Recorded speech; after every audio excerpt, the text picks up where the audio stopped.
Faut rigoler, oui, oui, oui, faut rigoler quand même malgré tout ce qui se passe. Alors, coucou, me revoilà. Il est 9h30 à quelques secondes près. C'est donc l'heure de la chronique déjantée du Patou, qui rit de tout, ou presque en direct dans les studios de Radio Libre en Périgord, la radio que l'on adore. Et oui, me revoilà. Après avoir été privé d'antenne par l'ARCOM, le gendarme des médias, car je figurais sur une liste électorale. Et même si je ne parlais pas de politique en général ou des élections en particulier, je ne pouvais pas assurer ma chronique hebdomadaire, car mon intervention eût été considérée comme du temps de parole. Vu que mon sort a été réglé dès le premier tour, c'est donc mon grand retour. Et je ne résiste pas à vous livrer le dernier billet de l'ami Marc Anciel, l'humorhistorien tenonné qui commence à se faire un nom dans le landerneau périgordin. Figurez-vous qu'il a reçu un texto lui proposant une place de guide suprême. On lui expliquait que la place s'était subitement libérée et qu'il avait l'âge requis pour accéder à cette noble fonction. Les avantages étaient nombreux. Costume sur mesure offert, logé, nourri, pas de contradicteur, aucune opposition à ses décisions, quelles qu'elles soient, chauffeur, gratuité des transports, bref, un rêve. Mais en relisant les petites lignes, il a vu qu'il y avait quand même quelques aléas, bien que l'adresse de sa résidence resterait confidentielle, il pouvait y avoir quelques malveillants cherchant à lui nuire, et par là même des risques de vol ou d'agression relativement importants. Et c'est le relativement qui l'a fait hésiter, et finalement l'a dissuadé d'accepter le poste. Dommage, ça lui paraissait pas mal.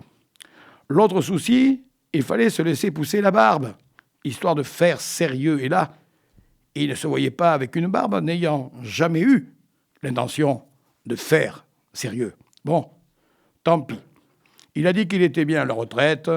Pourquoi il irait s'emmerder avec un boulot pareil? Il a déjà assez de quoi faire à la maison. Autre remarque de sa part, un certain Donald T., dont nous tairons le nom pour ne pas ajouter au ridicule de ses déclarations, aurait assuré que la guerre qu'il a déclenchée pourrait durer environ 4 à 5 semaines.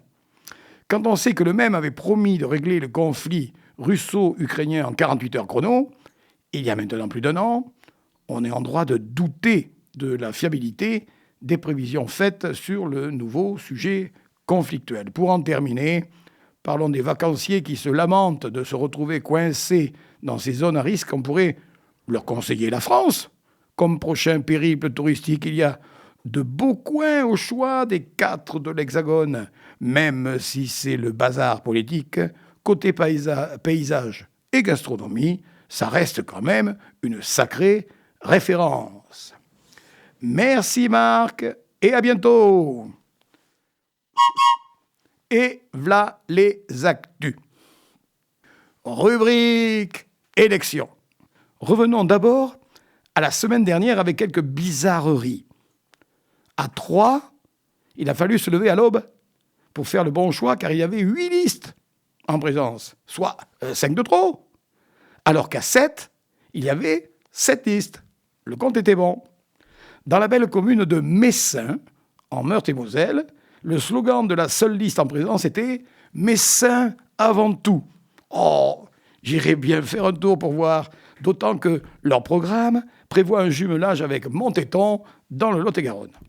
À Duranus, oui, ça existe, à Duranus, dans les Alpes-Maritimes, une liste s'intitulait « Harmonie et clarté à Duranus ». C'est joli, non? Et j'aime autant vous dire que les candidats ne sont pas des trous de cul. Et chez nous, en Périgord, alors, cette région que tout le monde adore et nous envie, que s'est-il donc passé au premier tour? De grosses surprises, comme par exemple la fin du règne Colbach à Trélissac.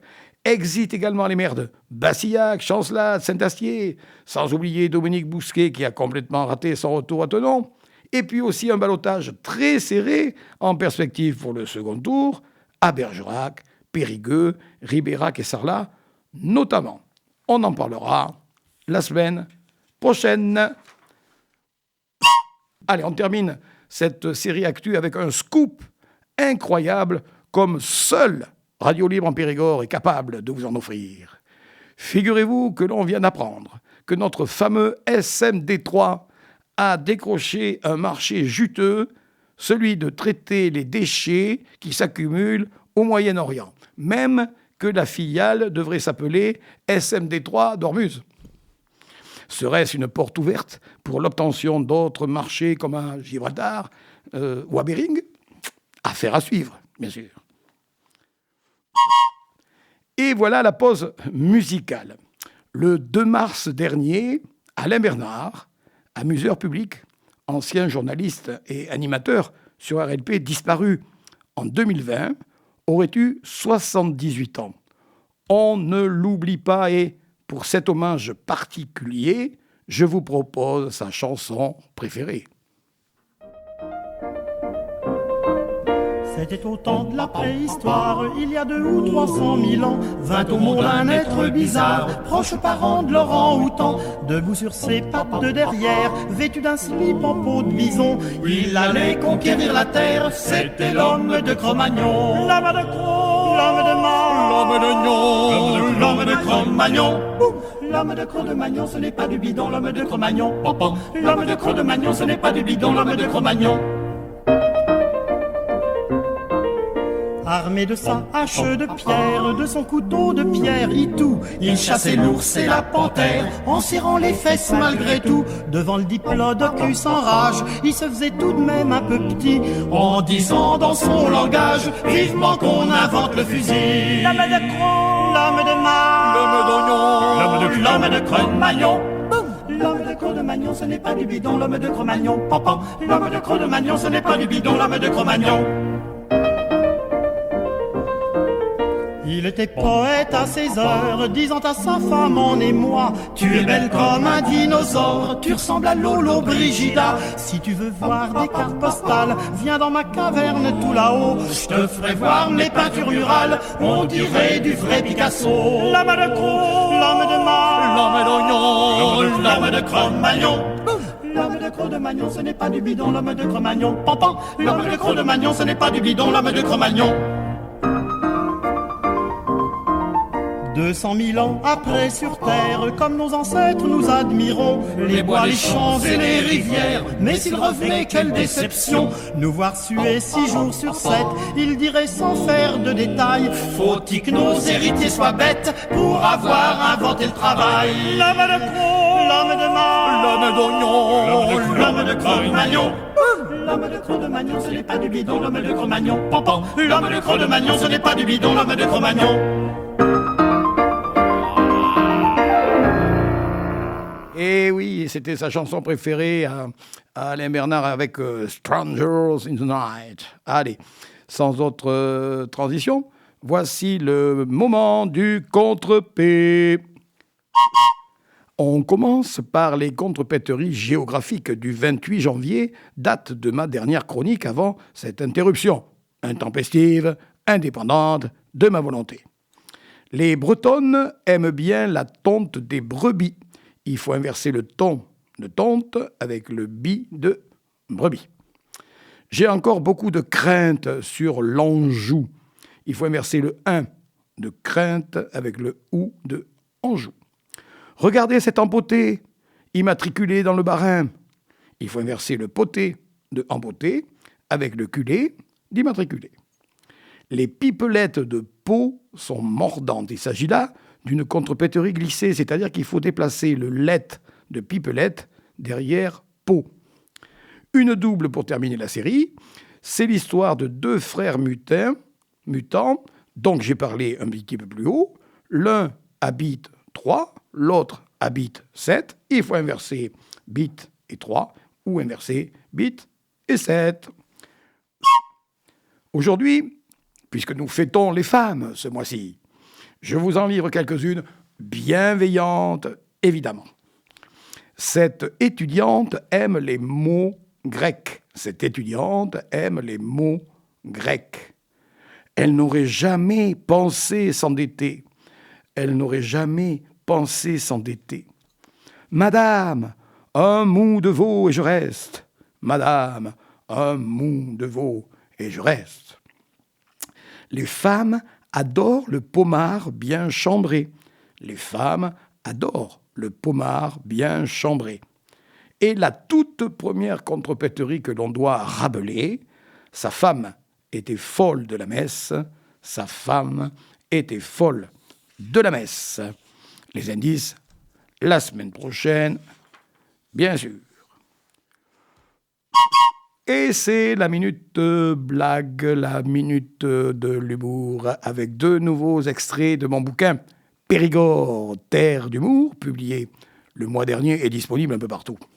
Eugène Leroy, né en novembre 1836 à Hautefort et mort en mai 1907 à Montignac, est un écrivain français, républicain, anticlérical, libre penseur et franc-maçon, maître du roman de terroir et notamment du fameux Jacou le Croquant, dont je citerai 2 pensées essentielles.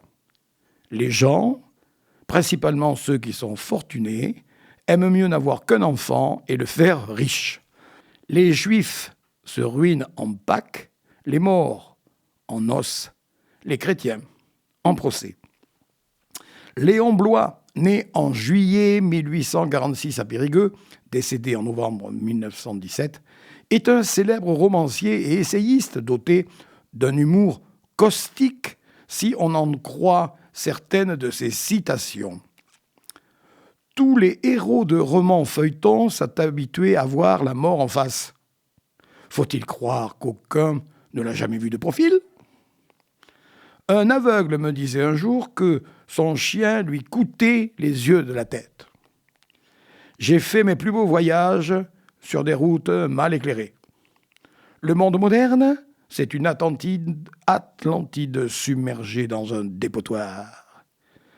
On ne peut pas être et avoir été. Mais si, on peut avoir été un imbécile et l'être toujours. La suite, la semaine prochaine. Voilà les petits loups, c'est fini pour aujourd'hui. N'oubliez pas que vous pouvez me réécouter vendredi à 15h30 et samedi à 9h30 à la technique. Aujourd'hui, c'était le grand Antoine et je le remercie. À propos de Périgord, terre d'humour, je vous annonce que immédiatement, tout de suite, pas plus tard que maintenant, je file à l'espace culturel du Leclerc de Trélissac où à partir de 10h30, je dédicacerai mon ouvrage toute la journée. Qu'on se le dise. Et alors, qu'est-ce qu'on termine par quoi ? Si j'arrive à choper la page ? Eh bien oui. En attendant de vous y rencontrer, je vous délivre le petit message habituel. Salut les copains, salut mes poules, vive nous et prenez soin de vous.